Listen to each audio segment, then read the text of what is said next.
right, guys, so this is Shauna. Shauna, as you can see, she's got that mixed wave and texture in her hair. She's got really gorgeous curls. So I want to cut it in a way that allows her to still wear it curly, but I also want to clean it up enough so that way if she wears it straight, it's going to look like it's cohesive again, and I don't want it to feel too skinny at the bottom. I also want to do some curtain bangs around her face. So I'll be starting kind of at the bridge of her nose as my starting point, and then it's going to come out from there. So I'm going to show you a really easy way of doing that and kind of meshing in French style with a little bit of British techniques. It's really looking for like shape. But the biggest thing that creates a French haircut is that you're cutting on the vertical. So when you're cutting on the vertical, things are falling soft and they're a little bit more flowy. So think of it in the way that you would place foils or you would place color, basically. If you're placing it vertically, it's going to be a little bit more soft looking, right? Whereas if you place it horizontally, then you're going to see that line. It's going to be very clear where you placed it. So think of French cutting in that way, where you have, it's very feminine, it's very soft, it's very flowy, and you're starting your guide at the top and you're working your way down. So you have a constant traveling guide from the top down. So there are no clips, you're not placing clips up.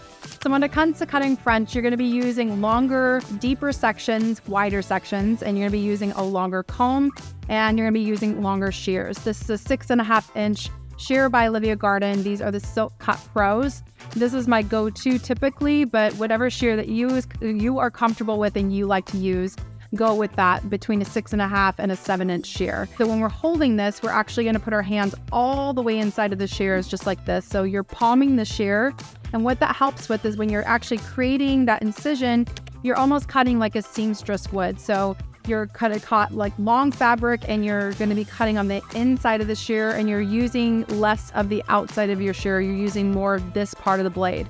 What's nice about that is that because you take longer sections, you can actually use the force of your palm to take that. So you reduce any kind of risk of carpal tunnel, which can happen a lot from this action over and over again, right? When we first start doing the cut, we're going to do the perimeter first, which is the strength of the line. We'll do that standing up, and we're going to cut close to the body. And then we're going to go into the layers starting from the very top and working our way down. So let's get started.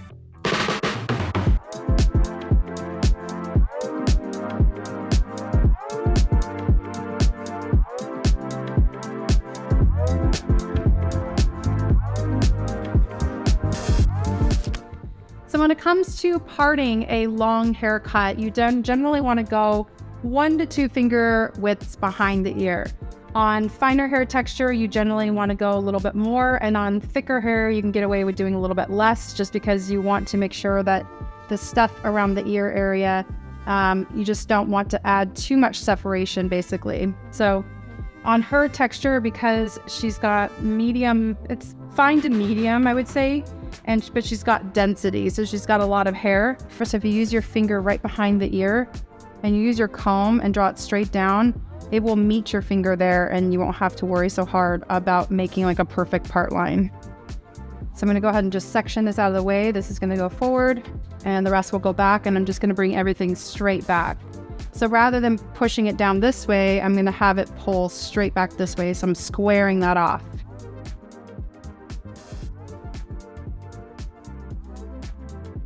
Again, finger behind the ear, meeting my finger, and pushing it back. The finer the hair, the more fingers you want behind the ear, so you can preserve length around the face, so you end up not wiping too much of it out, and so that you can get a good read on the hair when you're cutting. So now we're going to go ahead and stand up around the back of the chair, and that will help me really see eye level with her hair. It will also square off her body, so that way she's not slouching or crossing her legs while she's sitting in the chair. And more importantly, if I try to cut right now, I'd be cutting over the chair, which brings out elevation. So if I have her stand, I can cut right against her body. So I always check her chin to make sure that her chin is straight. Sometimes they can go like this, or they'll look down. So you just want to make sure that their chin is straight and that both feet are planted on the floor, so that they're not like standing sideways or pushing their hip out. That's the big thing right there. And then when I start the cut, I'll start right in the middle. And I actually might move this cape out of the way for now. And then I'm going to start with the middle, and basically I want to follow her line. So right now it's slightly rounded, and I want to continue that line because it creates a very soft shape when she wears it curly. I don't want to go for like really squared off look, because if I do that with the curls, it can look like a hedge and it just wants to push out. So rounding creates a softer line. By creating a round line, you just want to follow the hair where it drops from. So if I were to bring this to the sides, that creates a square shape. If I start to follow the direction of the head from where it lives, and I continue that line all the way through, that will help me create that round shape. So let's go ahead and get started right in the middle. I'm going to kick some of this hair out, draw everything straight down, and I'm just going for a nice clean line. So I'm just going to take about a 1/2 inch off the bottom. So just like that. I'm going to go ahead and trace my line here. So we're going to continue to move on from where the hair lives.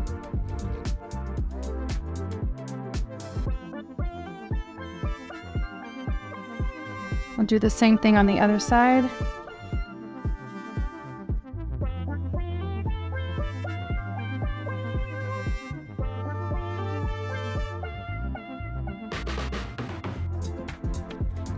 And there's not much to cut off here.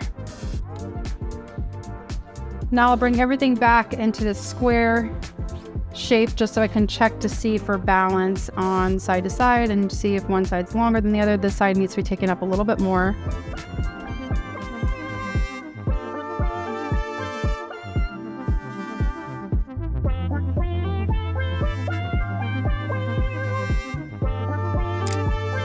There are two ways that you can cut the back into the front. The first way is that you can actually face one another and turn their head to the side. And so if you turn their head to the side, you're going to bring all this forward and you'll continue on through here. The only downside is that for those who are not comfortable cutting around the front area for a woman, if you want to preserve that area and you just don't want to get too close or too intimate, you can actually do it along the back side. So if you face this way, you could still have her turn her head, and you're just going to bring everything to the back. So that's what I'm going to go ahead and do here. I already cut the back part of it, so now I just have to continue my line on. And remember what I was saying, I'm cutting it from where it lives, so I don't want to over direct it here. I want to cut it directly from where it falls.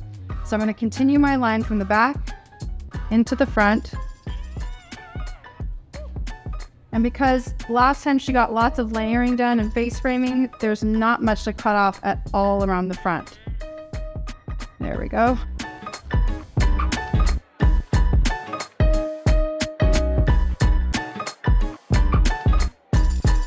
Now we're going to go ahead and do the framework. So again, if I don't want to do the framework close to her body here, I could do it along the back side.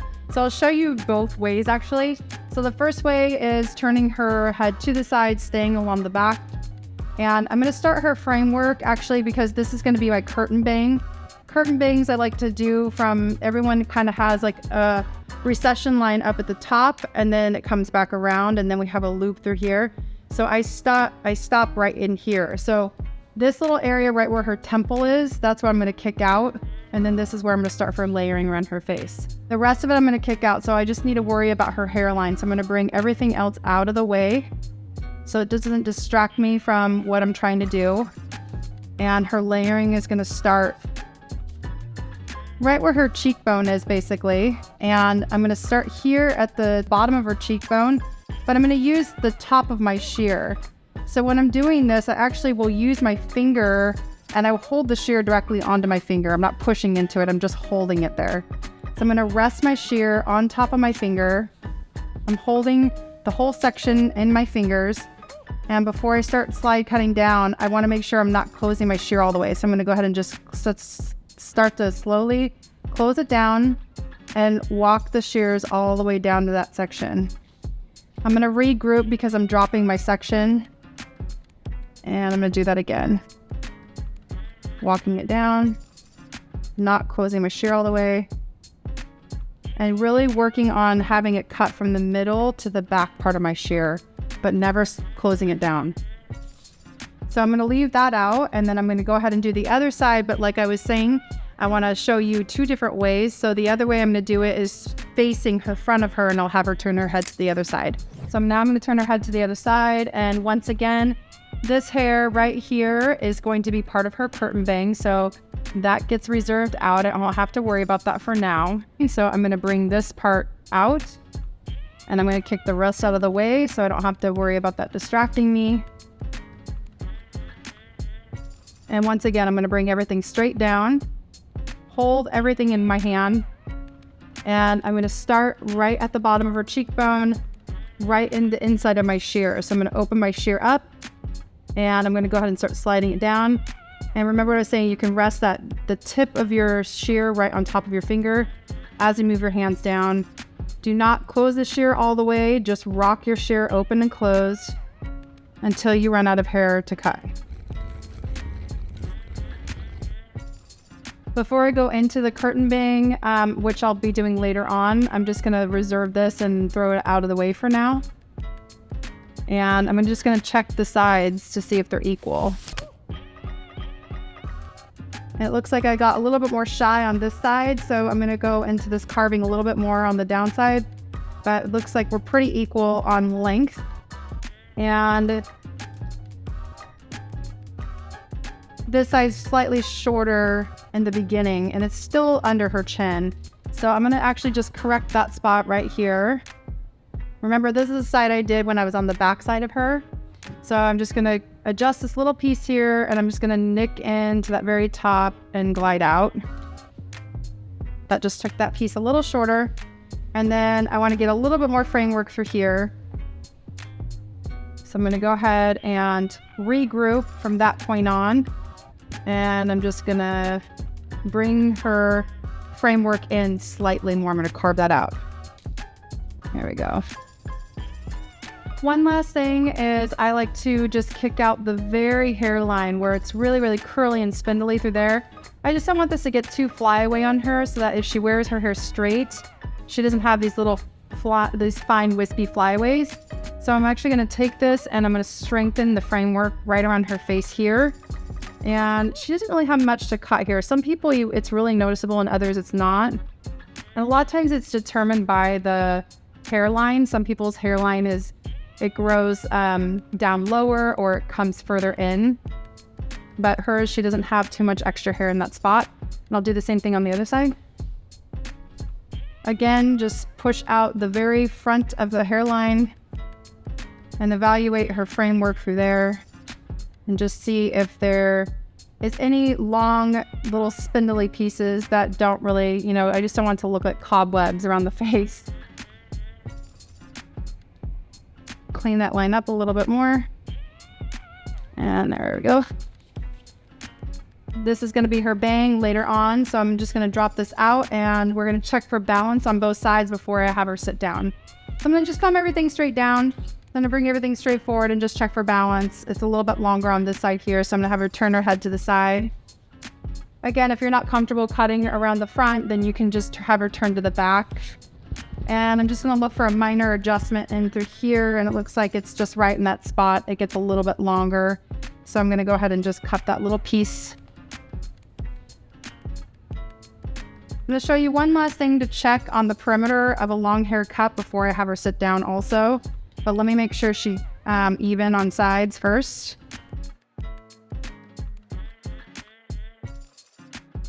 One last thing that I like to do is I turn the head to the side. I bring all the hair back behind the ear. And I bring everything straight down. All the way down, and I just look to see if there's any pieces that kind of peek out, and I'll just kind of square that off a little bit. The purpose behind that is that if she wears her hair really straight, like let's say she flat ironed her hair, I don't want there to be like a piece that kind of jumps out. Does that make sense? So just by doing that on each side, it gives me a little bit more insurance. And to say this, to be fair, usually after you blow dry and you check your cut, you'll catch it then as well. So it's not a necessity, but it's something that I really like to do because it makes me feel like it's one less thing that I have to check when it's dry. When it comes to curtain bangs, it's very customizable. So usually what you want to do is wait until you get the hair dry all the way before you actually start going into those customizations, especially since she's got a different hair texture where it wants to jump up and play around. So my biggest piece of advice is when it comes to bangs, don't try to do detail work when it's wet. finish and polish everything off and then go into the details of it when it's dry. So let's go ahead and dry her hair and then we'll finish up. I'm going to use 2 brushes today, the Keep Pro styling brushes. These are both Olivia Garden. I have one smaller one just for around the root area where it gets a little coily around the face and it helps me with more tension. And then I'm going to use the larger barrel brush to just get some control and smoothing the hair out. These can withstand more heat. That's why I decided to go with the Heat Pros, and they also are both the ceramic and ionic. That helps with like smoothing the hair and getting the frizz down.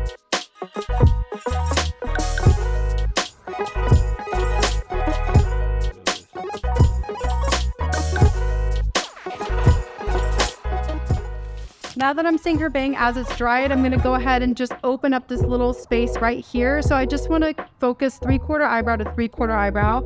So I'm just gonna take the bang from the inside triangle to her 3/4 eyebrow, and I'm gonna push everything else out of the way. And I'll do the same thing for her other side. Inside of the triangle to 3/4 eyebrow. And these longer pieces, I'm gonna actually just bridge them together. So I'm gonna bring them in, one on each side. So I'm going to bring this in and I'm going to point cut from the existing length. Remember the very first incision that we made for her cut. And I'm just going to make them fall in line a little more cohesively. They're still short to long, but they're tailored a little bit more. So they're a little more blunt. That way it creates a little bit of a stronger line underneath. Remember I was saying before, short pushes long. So now when this length hangs over the top of it, they still fall in line together, but it doesn't feel quite so wispy right around the eyebrow area. So it at least will push out of the way and stay out of her way for her. Whereas on this side here, if I bring this back before I haven't cut it yet, when I do it here, you can kind of see that this stuff here becomes weaker and the short hair is not enough. So it ends up pushing in this way rather than this. It stays out and away from her face here.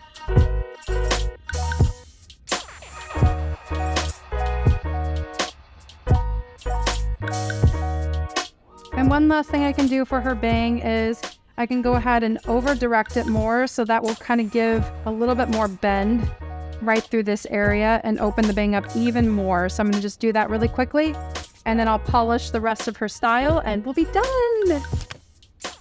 So again, I'm going to bring it over this way, cut into this. This is the heaviness, that heavy point through there. And when I bring it back, it has a little bit more strength in that swing.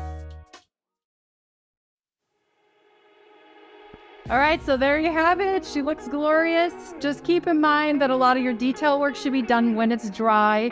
Don't be afraid to use the points of the rotation on the head from your bang to go a little bit further back and just over direct it. Make sure you stay with the angle that you made before.